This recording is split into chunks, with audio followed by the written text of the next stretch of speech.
you're going to choose to spend your hard-earned money with us, we've got to make the value proposition really, really good. So it's no longer just, oh, you just got to be on TikTok. Oh, you got to just be on YouTube.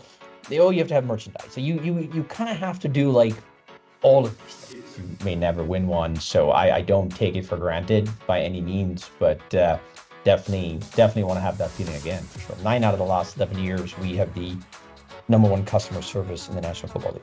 We have a 10-part documentary, totally separate, coming out that depicts the last 50 years as well. My #1 competition in this market is free. Stun's free, and the beach is free. It's free.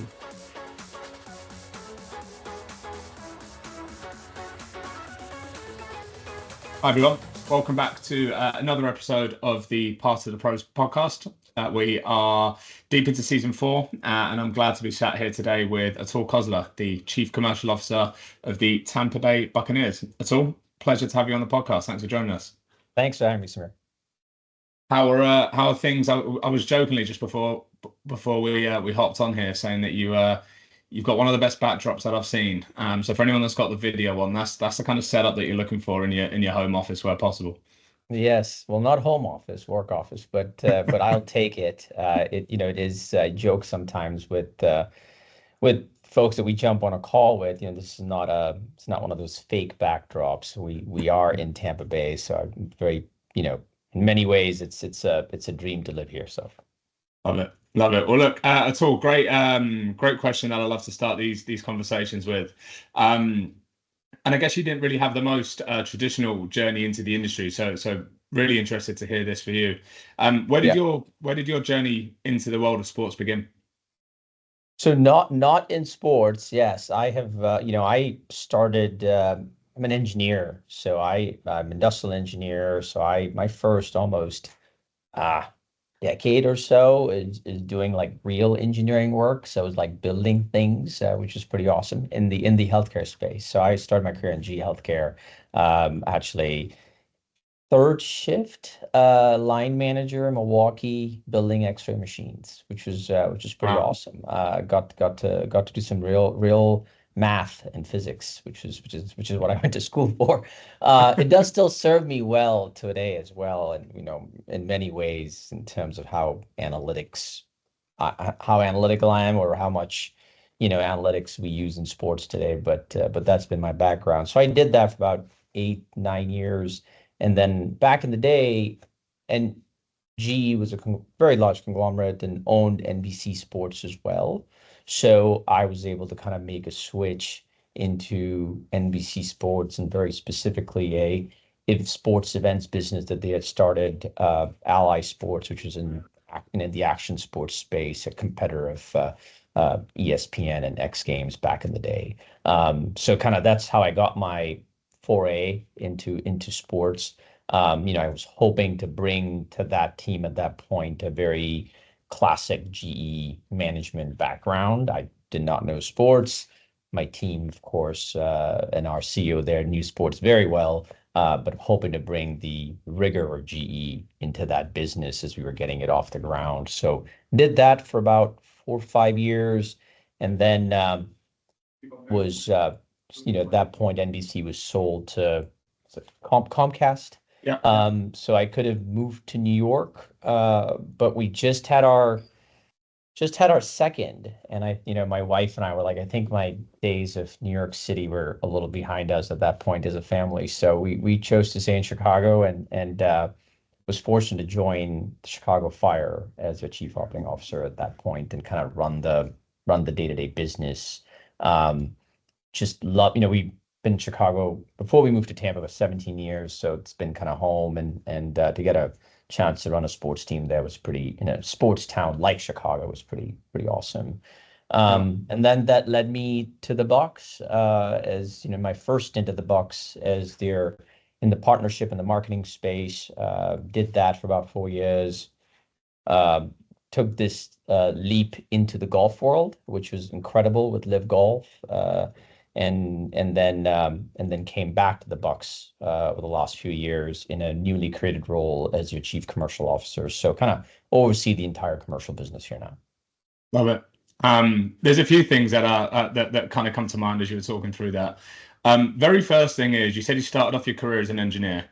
Um, how does one go from being an engineer to a chief commercial officer in two completely separate industries, by the way, because they are two very different skill They sets, are, different they are. abilities, different approaches, and appreciate there's probably a very long story and a long journey to go from A to Z there. But was that something that you kind of realized maybe earlier on in your career that you wanted to get into a more commercially focused role, or talk to us a little about that journey? At GE, I would say after going through, an engineering operational background early days, it was evident that, if you eventually wanted to run a P&L at GE, you had to understand the revenue side of the business. So over my time there, it sort of progressed from um, supply chain management, manufacturing into finance, and then into marketing. Ended up getting my MBA at Kellogg, so that kind of helped that path and transition a little bit. So over that time, I'd kind of slowly moved from a very heavy engineering work into a little bit more of a commercial role, or at least starting to get a feel for a commercial role as kind of leading marketing for one of the P&Ls. Yeah. And it was evident there that, eventually if I, at that point, I did not know the sports world. So I was like, hey, if I want to, be a general manager or a president of a division, I have to understand the revenue side of the equation as much as I do understand the cost side of the equation. Yeah, makes sense. And I guess the industry part then, the introduction into the world of sports, Yeah. was that something that you wanted to do? Was you tapped on the shoulder? Maybe a combination of both? So, I grew up in a, say, classic Indian family. So, that's didn't really have exposure to other um, degrees or or career paths. It was very classic of, you're a engineer or doctor or lawyer, very professional oriented exposure early. My dad's an engineer and so on and so forth. So it's sort of what I knew. So I didn't really know if there were any careers in sports, to be honest with you. It wasn't something I was exposed. But I ended up, G had they were sponsored the Olympics back in the day. I'm not sure, and every 2 years, if you were nominated for an all company kind of employee recognition award, um, you and your spouse got to go to the Olympics on like a 4 or 5 day trip, which is absolutely phenomenal. So I was fortunate to get selected in one of these things, and but I was getting married the week that the GE healthcare team, my colleagues, were going to go. And it was the Winter Olympics, it was in Torino. So I had requested if there was any flexibility, and me and my fiance at that point could go a different week, just bump it out a few days. And they were kind enough to accommodate that. I show up at New York City. The flight was from New York to Torino. Um, at the at JFK at the Delta Lounge, and I walk in, and there's Bob Costas, there's just the entire NBC brass. I had no idea they'd been put on the NBC trip with all these executives. So I ended up spending like 5 days in Italy with them, which was pretty awesome. And I kind Yeah. of just sort of this clearly, of course, an exposure to the sports world. But I mean, I love sports. Never thought I would have a career in it. And at the tail end of that trip, I had, made some acquaintances and had some deep conversations with a few with NBC sports execs. And fast forward a few months down that, there was a job opportunity that came up, and I was like, hey, we um, were just expecting our first, I think, and my wife was like, hey, might as well try it out if you love it. So, it's a bit of a risk versus what I was used to. Um, but that's how I got into it, and have never looked back.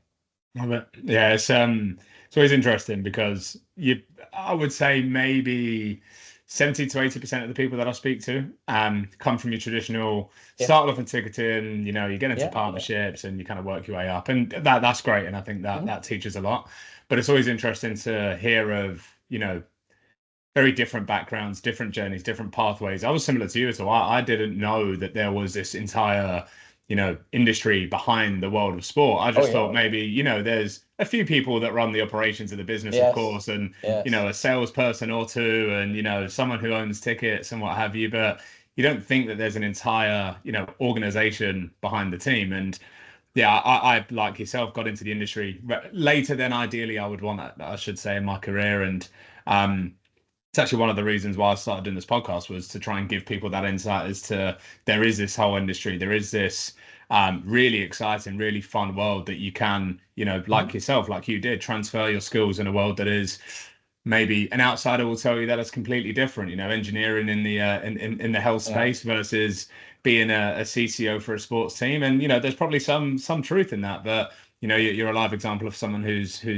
done exactly that. I tell folks when I meet them and kind of ask for some advice or career advice, um, that, first and foremost, like you never know who's watching, right? Right. Your work.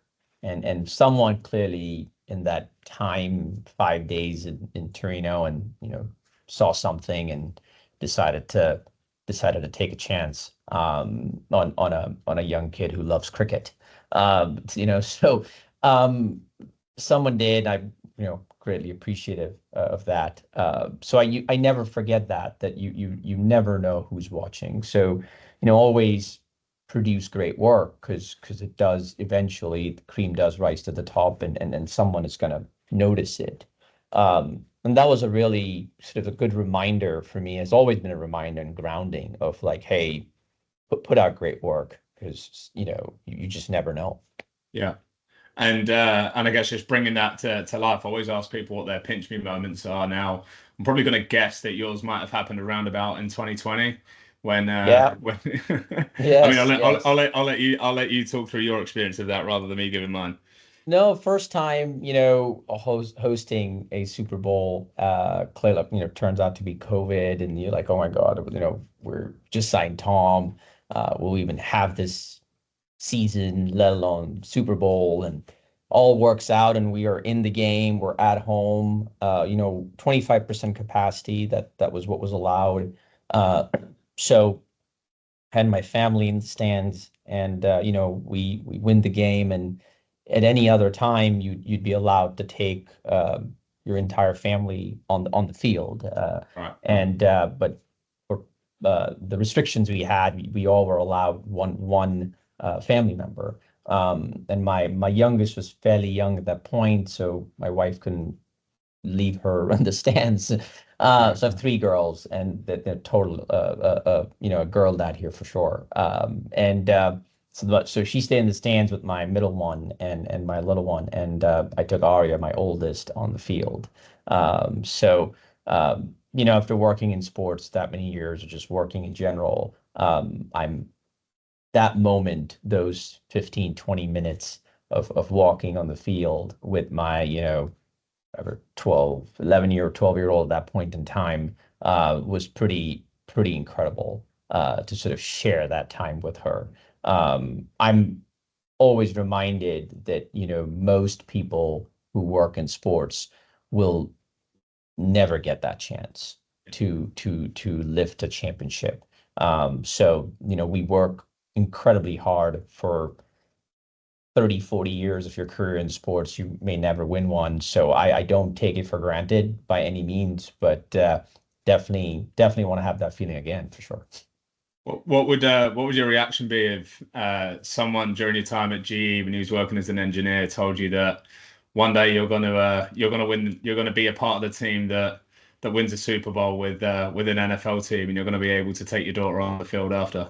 Pretty You know, crazy, right? yeah, I wouldn't, I don't even know where to begin thinking about that. I mean, I came to the US for studying. I grew up outside. I came for my education, my undergrad. And the first book I remember I purchased in the US was the top 100 moments of sporting moments Oh as wow. narrated by Bob Costas. In and it's got the MJ shot, and it's got all these moments that define American culture. and for me to like learn the country that I was going to be in for hopefully a long time at that point, or at least 4 years from education. It's like this was a great place to learn the culture because it is so intertwined with Hmm. sports and Yeah. what it means for cities and what it means for individuals, and towns and how towns get defined by it in many ways. That was very fascinating. So it was a little bit of full circle from that standpoint of like picking up that book and then 20 years later, like, oh wait, I get to kind of experience Yeah. a Americana culture for myself. Right. And I'm very confident that that story will be told in books, right? Of 2020 is COVID, a team are hosting and they get to play in the final, and Yeah. there are all these restrictions around it. That will be out there. So you've created, I guess, a memory that someone else will probably go out and read it someday, and maybe will want to kind of relive that for themselves. Who knows? What if your next hire could shift your entire season? What if you never had to settle for second best ever again? In the world of sports and entertainment, pace is everything. You don't have to sift through weak resumes or wait months to fill senior roles. That's where your partnership with a global talent partner comes in. As a Financial Times fastest growing company 3 years running, when you partner with Forsyth Barnes, you'll tap into a global talent network built specifically for the fast-paced world of sports and entertainment. Having placed talent for some of the biggest leagues, venues, and brands in the industry, you can connect with world-class candidates fast and onboard the top talent that you need to succeed. 98% of roles filled. 92% of candidates staying in post over 2 years. Delivery guaranteed. Forsyth Barnes, your global talent partner, disrupting the recruitment industry. Book your free hiring consultation now at www.forsythbarnes.com and see just how your competitors are staying ahead.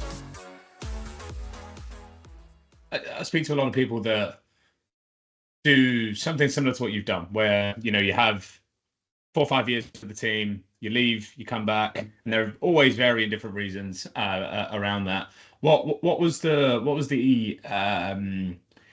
appeal or the attraction for you to come back to the Buccaneers? The second time round. I love, let me start. I love my time at Live. I love building things, and that was just an incredible opportunity to build something from the ground up.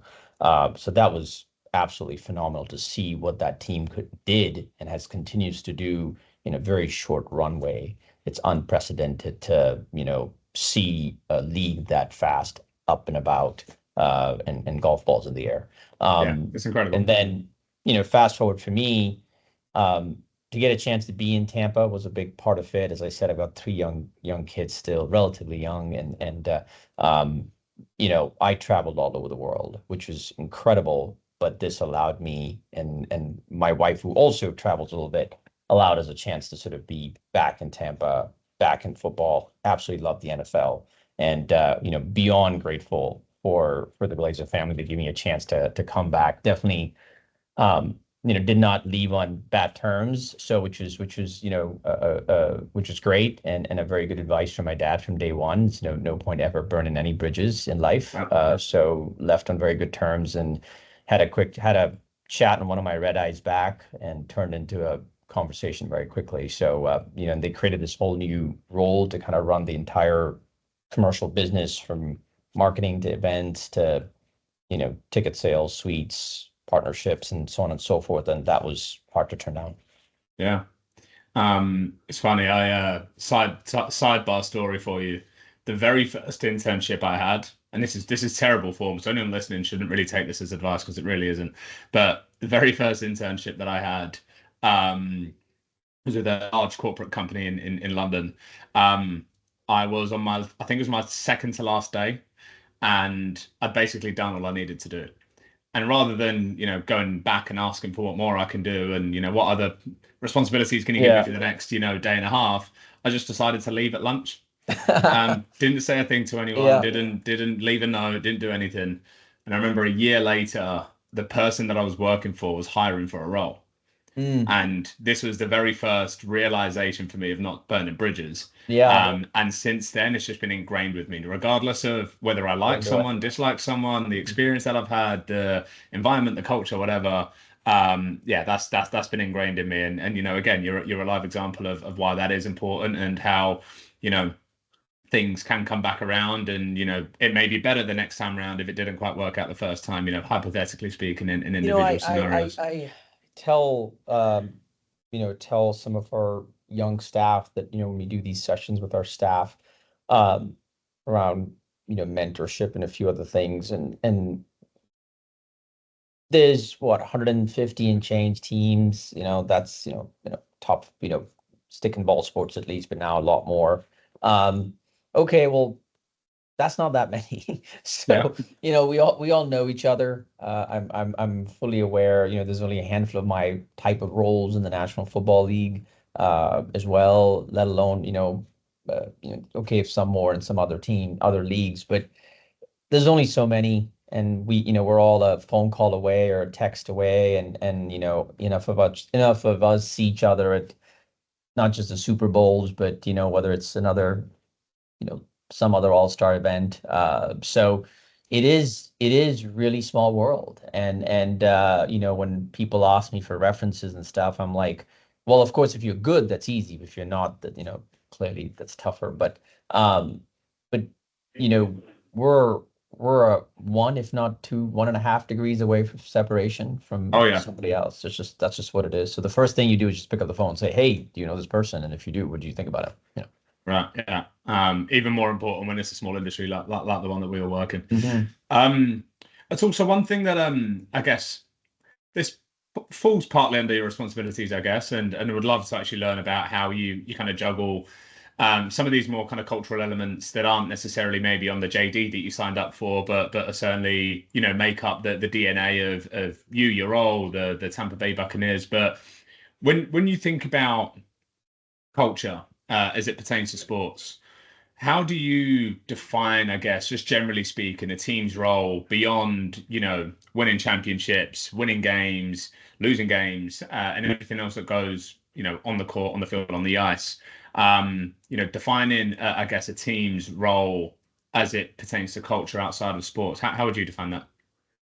So, in one of my remits is actually the marketing side of the business as well. So we are able to, one of the few teams, I think, where we've got the fan building side along with the commercialization of the business, both under that umbrella. So it's sort of, I think it's been very helpful to set it up that way, that allows for us to sort of break some silos down and really think about how we want to build long-term fandom and then how we want to monetize that long-term fandom. So in terms of the remit, listen, it's part of the remit. When we think about, or I think about, culture, and one of the early questions a few years back, coming back in, we'd asked was, okay, well, when fans think about, when we asked the Tampa Bay, um, who is the flag bearer of Tampa Bay? Which brands come to mind? Um, it was eye-opening to us. Not that we didn't know we would be this high, but almost 85% of the fan base, um, believes or expects the Buccaneers to be the flag bearers of Tampa Bay. Wow. And that was pretty awesome to see, but also like, hey, that comes with a lot of responsibility. That this is how the city views, its NFL institution, NFL franchise. Um, so it really had forced us to sort of take a step back and say, okay, well, let's take a hard look and around what makes the Bucks, but also what is the ethos of Tampa Bay, and where do we all, where does that collide, or where does that come together? Um, and that's been a phenomenal journey for us over the last 2.5, 3 years that we've been on, and results of which, you sow the seeds, 18 months ago, whatever, you finally see them now. But what we are clearly seeing is, fans that expect us to really represent this city. And when we talk about culture, we talk about, okay, what food people eat, what what drink, what do they drink, and the music they hear, the art scene, and all of those things make up culture. And they're expecting the Bucks to represent that. So in whatever we do, there has to be a narrative around this identity of Tampa Bay that has to come across. And the more the fans can see that, the more they can see themselves in our brand, the easier to convert them to become fans of the Bucks. Sans the product. Don't get me wrong, football rules the day. At the end of the day, we are going to live and die by, the product on the field and on a Sunday or Thursday, whatever, whichever day we play. But right after that is, are we really representing the city? And how do we do that in every which way we come to life? Do you think that because that is a very high percentage when you ran that survey, that report? Do you think that happened organically and was just something that was a part of your DNA, your identity as the professional sports team within Tampa Bay, or was that something that maybe the business over the years has really made conscious efforts to build? And look, there are great arguments for both sides. I think you're looking at it holistically, but I'd love to get your opinion there. I think it's a bit of both. What I can only talk about or know for sure is, here are the 10 things we're trying to do so that that number continues to grow from what it has, from the 50s, 60s, 70s, 80, 85%. That essentially leaves with, okay, under 5 or 7 year olds may not quite know us, which is okay. But after a certain point, you hit middle school, we're expecting, the Bucks, and you think, we're the brand for Tampa Bay, and that's kind of the expectation. So, and that's the bar that we've set for ourselves. So I think we are looking at it very much as, hey, what are the 50 things we need to do in order to ensure that continues to grow or sustain at a very, very high level. People would have thought that post Brady, we would take a different trajectory. Clearly, we've been blessed with Baker and what he has done for this town and what he's done for this team and how he's gone about sort of filling the shoes is the wrong word, because he was very clear it's very hard shoes to fill, but being Baker and us allowing him to be that person. And I think that has been tremendously helpful. At the same time, one of the things we have learned through that process is, our growth is coming from young fans. That is that next generation fan that's coming into the National Football League. Like, that's where our growth is coming from. And women, 50%, almost 50% now for fan base is women. And this new generation of fan that's coming in, we've got to be storytellers. We have got to be storytellers, because they consume us in so many different ways, whether that story is being told on TikTok or it's being told on a YouTube short or a long, whatever fashion it comes across. We have to have a narrative and we have to tell a story. And if we're just spewing only fact after fact, then it just becomes a win-loss game. And of course, that's very important, but after that, we have to have depth. And that depth only comes through when you understand the culture and you are a storyteller at the end of the day. Yeah. One thing that I find really interesting is how businesses and teams that have got a very strong history and heritage, think about global brands, the New York Yankees, you think about Manchester United, Real Madrid, these huge brands with huge followings, big businesses. How should they, and I guess in your opinion, how do you try and balance that heritage and that history and that tradition, and this is what the team is all about, but try to find that, modern day kind of cultural relevance Yeah. and Yeah. not be seen as Mhm. a dynasty, but be seen as a Yeah. relevant Yeah. team in today's world. I think so. Listen, we are actually where my office is on the other side. I stare at the stadium, and I love sitting here for a reason because it's a very good reminder every single day of like what we work for. Um, you know, on the side of the stadium, we have these massive called tower walls, and the advertising changes on them every year. But this year we're celebrating a 50th, so we were trying to think about how we go about what do we put on these massive billboards that we have. And where we ended up was showing, a image of Derek Brooks, a Hall of Famer, next to current linebacker, playing for us 13 plus years, I think, Levante David, who will be a future Hall of Famer, in the same pose from game film that we found. So we are very conscious. We tried at least to be very conscious about celebrating that past, which has brought us here, and then figuring out how, because we're celebrating our 50 years, Yeah. how are we passing the torch to that next generation? So in a lot of things that we're doing, I would say almost everything that we're doing, we're trying to thread this needle of what that transition, what that juxtaposition is. And fans have absolutely loved it. It's another piece we have done, for example, is series called "I'm That Man," which is a saying, or more than a saying. It's a philosophy that football has around who they want to hire, who they want to bring on as a player, not their football stats, but very much their character.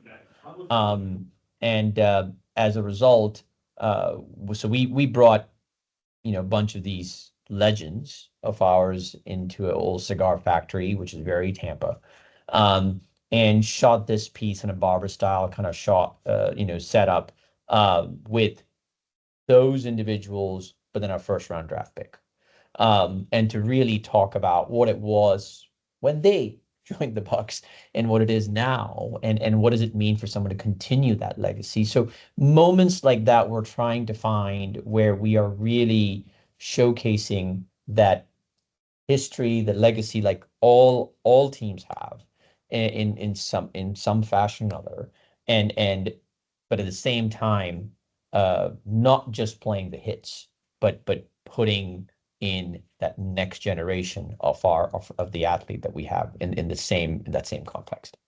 So your point is almost use the heritage and the history to your advantage to feed into and tap into modern day culture rather than seeing them as two separate things. They're not at all in my mind. Like, so, we are, listen, in many ways, old school is cool and back, Oh, big time. and Yeah. big time, right? So we just launched we launched a couple of years ago a creamsicle, which we wore back in the 70s. And this year, the first game, we're going to be wearing our 76 jersey, the original jersey that we wore in the 76 season, which we have never worn since then, will be worn this year for one game. We're bringing it back.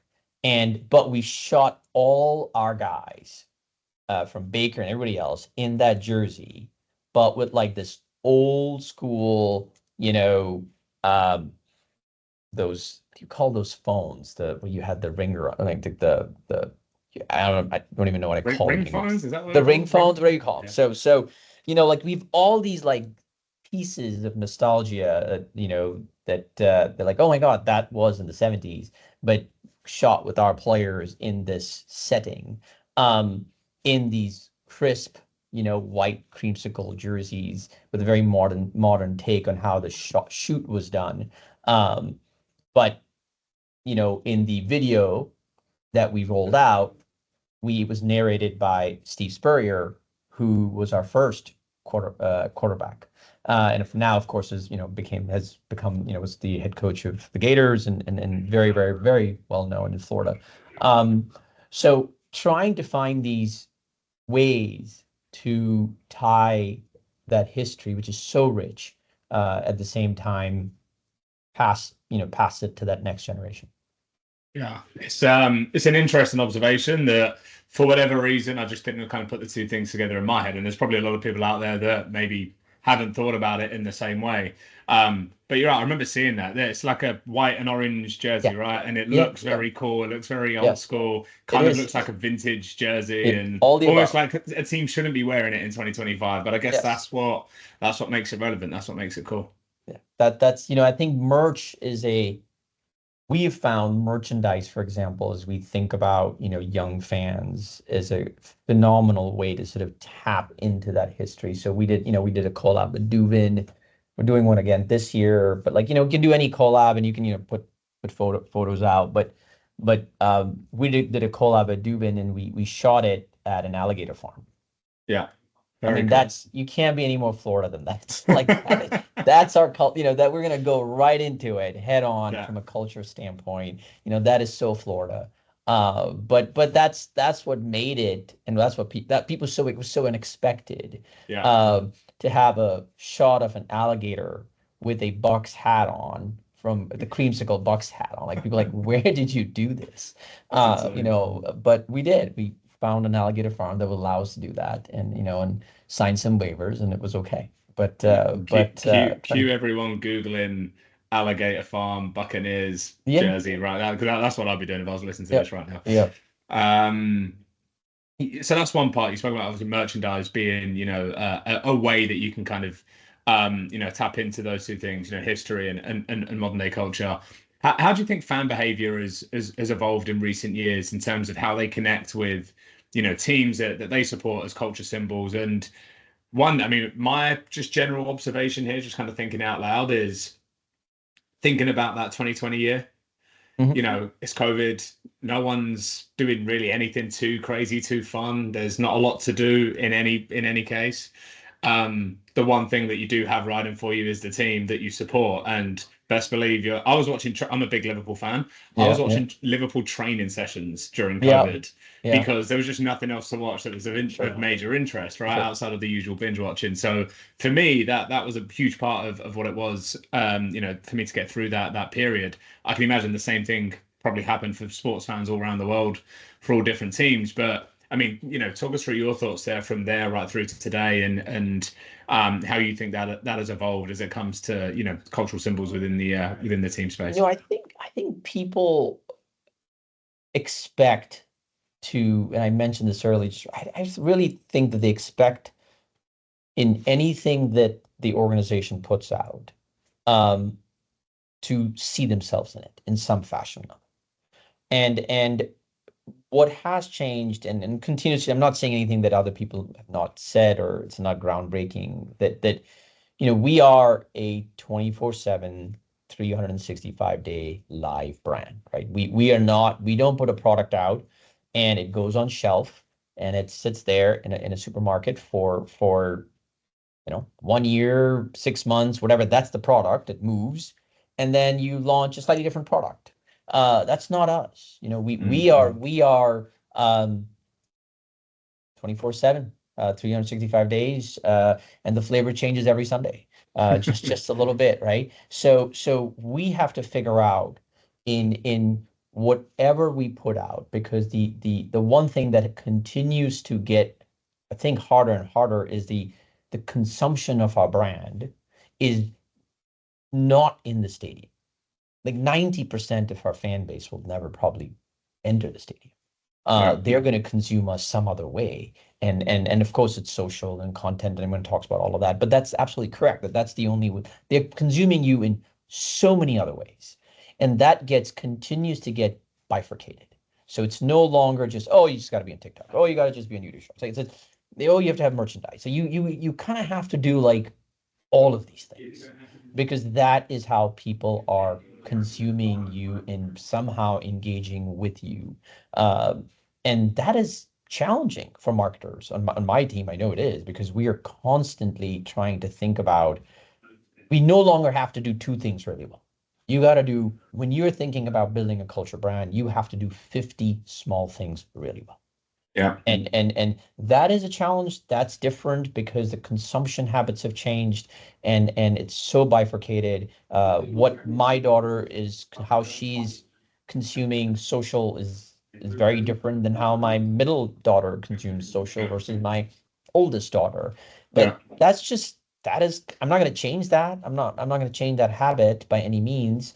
I have to just I have to build a platform that can manage to that.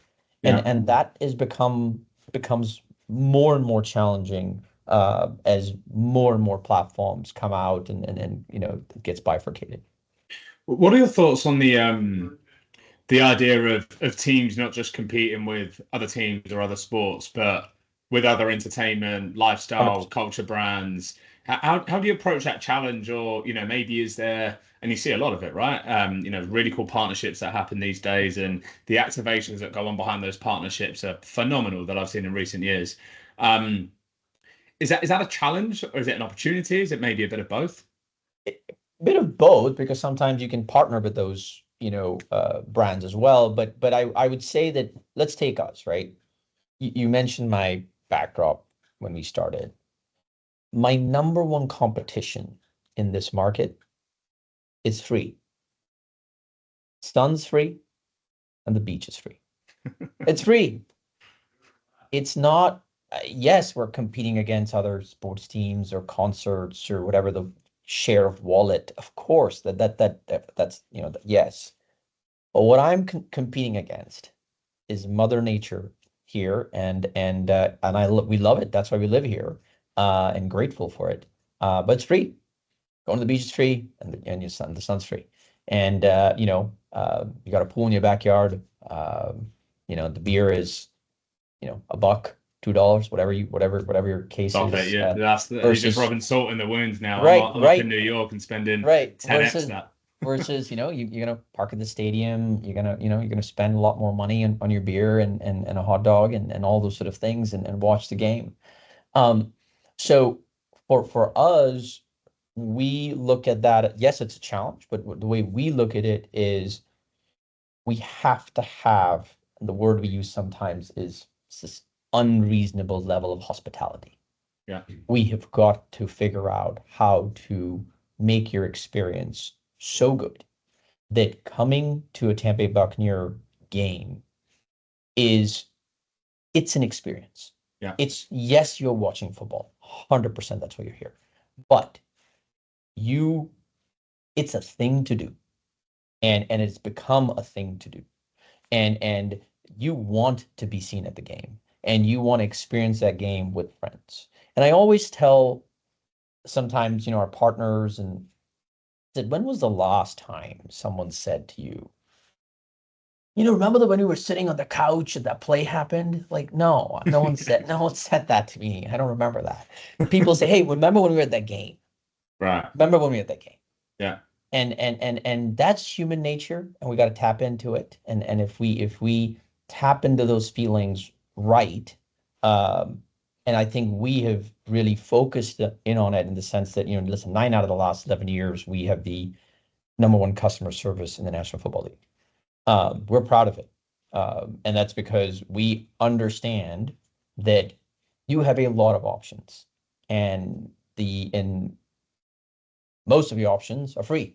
So you're going to choose to spend your hard-earned money with us. We've got to make the value proposition really, really good.